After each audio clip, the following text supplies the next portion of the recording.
샬롬, 하나님과 동행하는 새벽기도회 달라스 임마누엘 교회 권성철 목사입니다.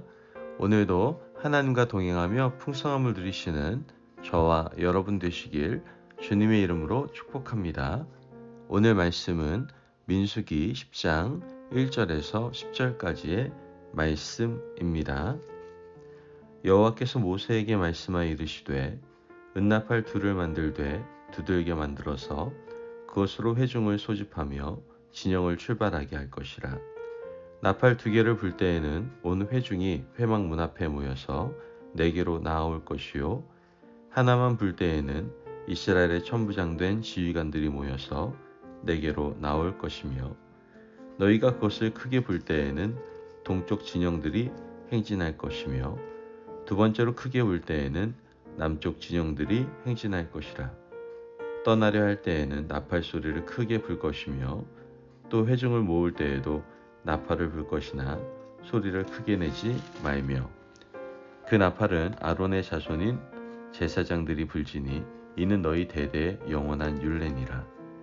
또 너희 땅에서 너희가 자기를 압박하는 대적을 치러 나갈 때에는 나팔을 크게 불지니 그리하면 너희 하나님 여호와가 너희를 기억하고 너희를 너희의 대적에게서 구원하시리라. 또 너희의 희락의 날과 너희가 정한 절기와 초하루에는 번제물을 드리고 화목제물을 드리며 나팔을 불라. 그로 말미암아 너희 하나님이 너희를 기억하시리라. 나는 너희의 하나님 여호와니라. 아멘. 하나님의 말씀입니다. 여러분, 두 사람 이상이 모여서 한 가지 방향으로 나아가고 살아가려면 반드시 필요한 것이 있습니다. 그것이 바로 약속입니다. 내가 가지고 있는 생각과 다른 사람이 가지고 있는 생각이 분명 다르기 때문에 이것만은 지키자라는 그런 약속을 반드시 가지고 있어야만 하죠. 가정도 그렇고요. 교회도 그렇고 또 국가는 말할 것도 없죠. 국가를 이루는 국민들이 만든 약속을 법이라고 합니다. 그 약속을 지키며 살아갈 때에 공동체는 행복할 수 있고 또한 원하는 목적을 향하여 보다 빨리 또한 정확하게 도달할 수가 있게 되는 것이죠. 오늘 우리가 읽은 본문은 이스라엘 백성들이 시내산을 떠나 가나안을 향하여 본격적으로 출발하는 장면입니다. 남자만 60만 명입니다. 가족 다 하면 이게 몇백만 명이 될지는 상상할 수 없습니다. 수많은 사람들이 가나안 땅을 향해서 행진하는 가운데 하나님의 성막이 자리 잡고 있고 동서남북으로 세 지파씩 나누어 서서 같은 방향을 향해서 나아가고 있습니다. 하지만 그들이 언제 출발해야 되고 언제 멈춰야 되고 또 어떨 때 모여야 되고 어떨 때 흩어져야 되는지에 대한 약속은 한 적이 없어요. 다만 큰 그림만 있을 뿐이죠. 하나님의 구름이 떠오르면 그때 떠나고 하나님의 구름이 멈추면 그 자리에서 멈추라는 내용만 알고 있을 뿐입니다. 이에 하나님께서는 오늘 말씀을 통해서 나팔 언약을 하신 것을 보게 됩니다. 2절에 3절 말씀을 보면 은나팔 둘을 만들되 두들겨 만들어서 그것으로 회중을 소집하며 진영을 출발하게 할 것이라. 나팔 두 개를 불 때에는 온 회중이 회막 문 앞에 모여서 내게로 나올 것이요. 말씀에서는 은나팔 둘을 만들라고 말하고 있죠. 그리고 이 나팔을 둘 다 불 때에는 모든 백성이 회막 앞으로 모이라고 말을 합니다.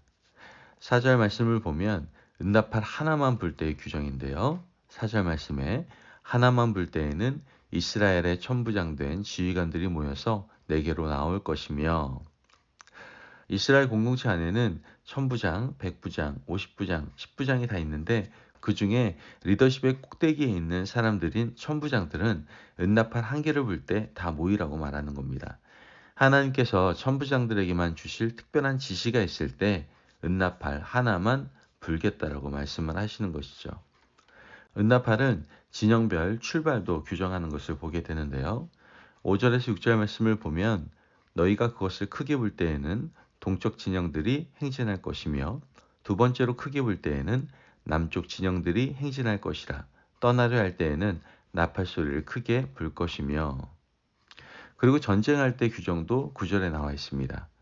또 너희 땅에서 너희가 자기를 압박하는 대적을 치러 나아갈 때는 나팔을 크게 불지니 그리하면 너희 하나님 여호와가 너희를 기억하고 너희를 너희의 대적에게서 구원하시리라.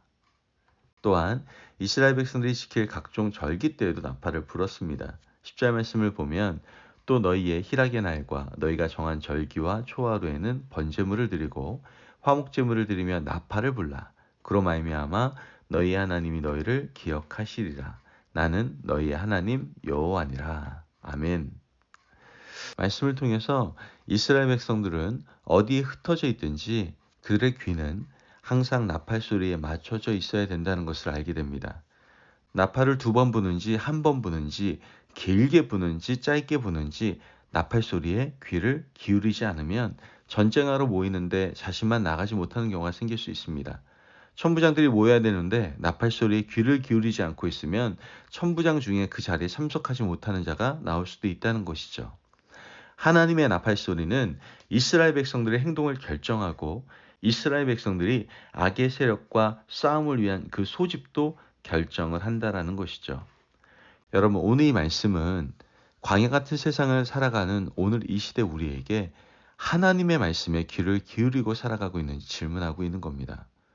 우리는 무엇에 마음을 쓰고 어디에 귀를 기울이고 살아가고 있습니까? 하나님의 말씀은 우리가 처한 상황에 대한 처방을 알려주고 있습니다.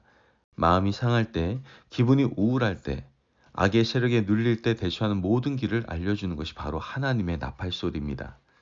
하지만 우리는 하나님의 나팔소리, 영원한 언약의 말씀에 귀를 기울이지 않고 세상의 것에 귀를 기울이고 살아간다는 것이죠. 나팔소리에 민감하게 반응하지 못하는 이유는 다른 소리에 마음이 가 있기 때문에 그렇습니다. 우리 생각이 사방으로 흩어져 있을 때 우리는 나팔소리에 귀를 기울이지 못하게 되는 것이죠. 그러면 우리는 너무나도 중요한 소리를 놓칠 수밖에 없다라는 거예요. 여러분, 우리를 미혹하는 세상의 나팔소리 참 많습니다. 그렇기 때문에 분별해야 됩니다. 우리가 하나님과 동행하는 새벽 기도를 하고 하나님 말씀 앞에 엎드려서 무엇이 세상의 소리이고 무엇이 하나님의 음성인지 잘 분별하며 하나님의 음성을 쫓으며 살아갈 수 있어야 됩니다. 우리를 미혹하는 세상의 나팔 소리도 있고 사람들과 분쟁하게 하는 나팔 소리도 있습니다. 그러한 세상 나팔 소리에는 우리가 절대로 움직여서는 안 됩니다. 그러나 하나님의 나팔 소리가 우리에게 들려서 세상의 악한 영과 싸우라고 할 때에는 우린 적극적으로 반응할 수 있어야 되는 것이죠. 그 길이 바로 우리가 살 길이기 때문에 그렇습니다. 매일 살아가는 현장에서 하나님의 나팔 소리에 귀를 기울이시는 저와 여러분이 되시기를 바랍니다. 평소에 잘 훈련된 귀와 마음은 심판의 날 주님께서 공중 재림으로 오실 때 그 나팔 소리를 들을 수 있게 될 것입니다. 그러므로 오늘도 기도하며 하루를 시작하는데 분별력을 달라고 기도하시고요. 하나님의 나팔 소리가 우리의 마음을 움직일 때 즉시 온전히 기쁘게 순종하는 저와 여러분이 되시길 주님의 이름으로 축복합니다. 아멘. 기도하겠습니다. 사랑이 많으신 하나님 감사합니다. 오늘도 우리에게 말씀을 주셔서 귀한 은혜 허락하여 주시니 감사합니다. 하나님, 우리가 어디에서 살든지 하나님의 나팔 소리에 귀를 기울이게 하여 주옵소서. 제발 세상 소리에 귀를 기울여 그것을 따라가는 어리석은 사람이 되지 않게 도와주시고 하나님의 나팔 소리에 즉시 온전히 기쁘게 순종함으로 이 세상의 가장 귀한 삶을 살아가는 저희들 되게 하여 주옵소서. 감사함이 예수님의 이름으로 기도합니다. 아멘. 오늘도 하나님과 동행하며 풍성함을 누리시는 저와 여러분 되시길 주님의 이름으로 축복합니다. 여러분, 세미한 하나님의 나팔 소리에 귀를 기울입시다. 그래서 오늘 하루를 살아갈 때에도 주님이 기뻐하시는 삶을 살아가시기를 바랍니다. 말씀 안에 승리하십시오.